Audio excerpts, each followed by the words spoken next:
হাতির ঝিলে হাতি নেই, তো কি হয়েছে? আছে নৌকা, বোট। ঢাকা শহরের অদূরে কারণ কাউরান বাজারের এফডিসি মোড়েই আছে হাতির ঝিলের এই লেক। বর্ষা মৌসুমে আর একটু ঝড়ের দিনে মনে হয় যে এটা যেন বাংলার কক্সবাজার। কারণ এই পানিতেই অনেক ঢেউয়ের সৃষ্টি হয় এবং তা আছড়ে পড়ে এই কিনারায়, যেন তা সাগরের মতোই আছড়ে পড়ে। এবং এই মনোমুগ্ধকর দৃশ্য দেখার জন্য ভিড় করে পর্যটকরা ঢাকা শহরের প্রকৃতিপ্রেমীরা।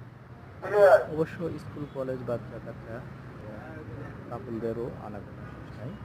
এখান থেকে রামপুরা, কাউরান বাজার, ফার্মগেট, বাড্ডা বেশ কয়েকটা জায়গায় যাওয়া যায় নৌকা চড়ে। তারা 25 টাকা থেকে শুরু করে 50 টাকা, এবং একটা বিনোদনের খুবই সুন্দর একটা পরিবেশ। তাছাড়া চক্রাকার বাসে করেও পুরা লেকটা পর্যবেক্ষণ করা যায়। এবং এখানে কোনো পাবলিক ট্রান্সপোর্ট বলতে চক্রাকার বাস এবং বোটই রয়েছে। খুবই সুন্দর মনোমুগ্ধকর একটি পরিবেশ।